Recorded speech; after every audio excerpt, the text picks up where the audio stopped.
everyone for day 8. Welcome. I'm AKAPAD, Peter A. DeLuca here. This is the 31 Days of Dread, where we do one horror movie a day for the entire month of October. Everyone, let me get back to it. Day 8, the real world horror translates or overflows into a horror movie. That's right. We're talking Invisible Man 2020. What on earth am I? What is this? Let's get through the intro so I can jump on my point. Alright, everyone. Before we get into something spooky, let me tell you something.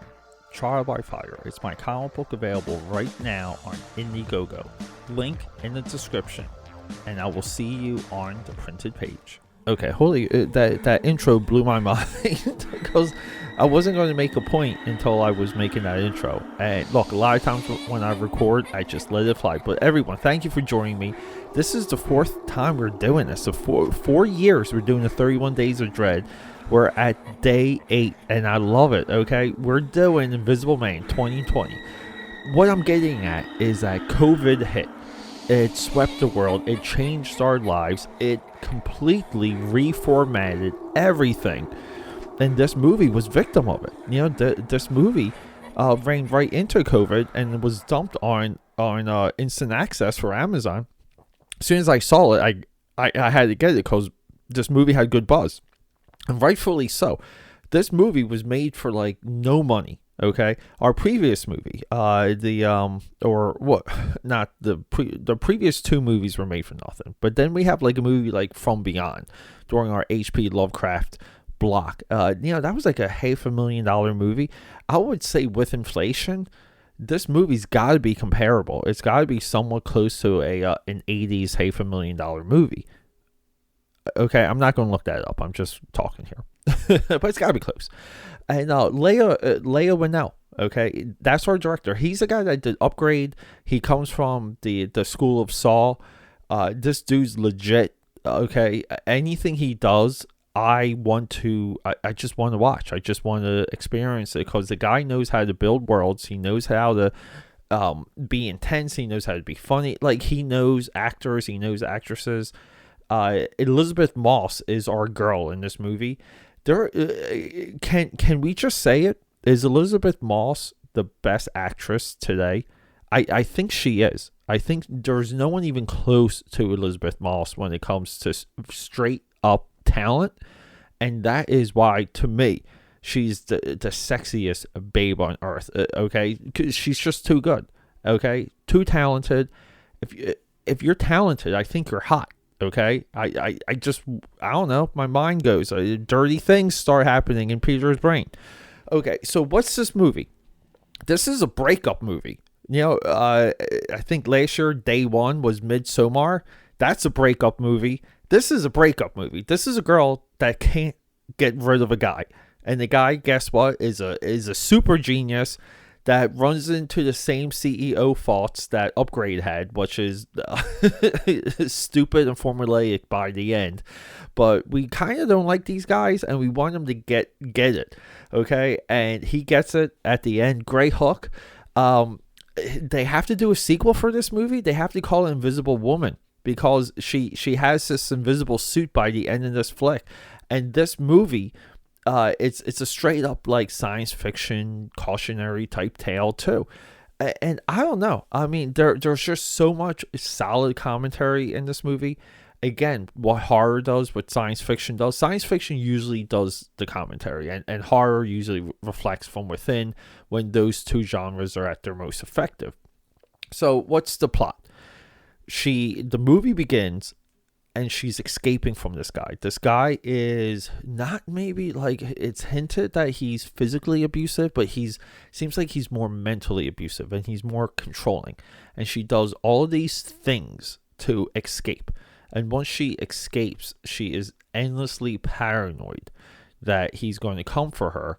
And we find out that he's been around the entire time because this thing he was working on, this invisible suit, He actually finished it, and it works, and it's perfect. And therein lies this, like, angst, because no one believes her. She can't prove anything. It's just one of these movies that is gut-wrenching to watch, because as an audience member, again, it doesn't matter if people make dumb mistakes in a movie like this, because they're in situations that are just beyond thought.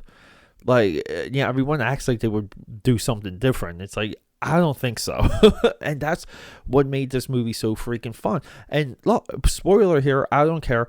The hook by the end of this movie is awesome. It's awesome. She uses the suit to kill the guy on camera to make it look like a suicide. And there's somewhat of a path that this guy had some psychological, mental issues. And, she walks out.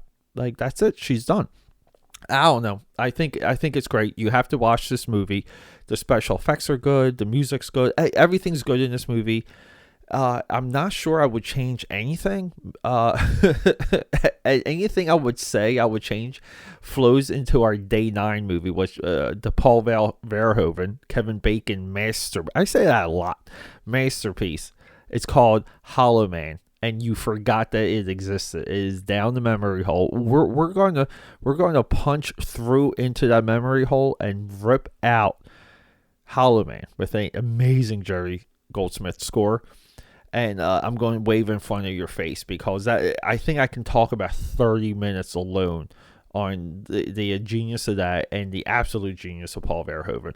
But yeah, so this movie too also comes from James Wan. He came up through Saw. The Blumhouse. Now, Blumhouse is the big. They're almost like an A24. They're big on ideas, big on concepts, big on all these other things.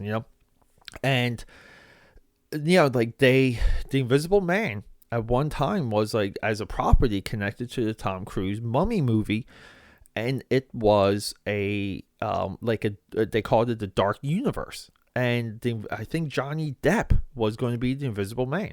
And here's the awesome thing about this story, franchise, whatever you want to call it. A year or two ago, I watched the original, okay? The Universal Studios original black and white Invisible Man movie, okay? And it blew my mind of how awesome that they portrayed, that they did it. They did the Invisible Guy in the freaking 30s.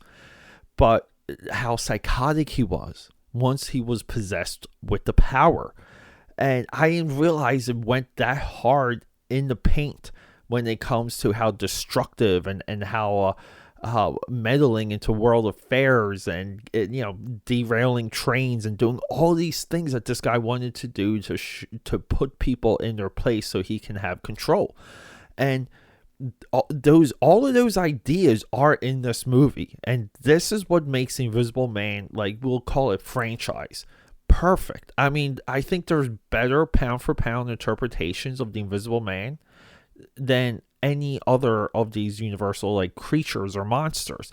I'm hoping that they use this to springboard into more, and I'm sorry, bring back, make Elisabeth Moss the Invisible Woman, bring back Tom Cruise as the Mummy, and let's do this. Let's put a really cool spin on all of these guys and build into a Monster Mash movie. I don't know, whatever. Everyone, for the 31 Days of Dread, I'm Peter A. DeLuca. Thank you for joining me. Oh my God, it's already day 8. Day 9 is I already told you, Paul Verhoeven, Hollow Man. You just gotta watch it. Go watch this movie and then come back and we'll rock and roll. Quick announcement. So this episode is dedicated to my father, R.I.P. Tony DeLuca, Tony Iron Feet. We love you and we miss you every single day.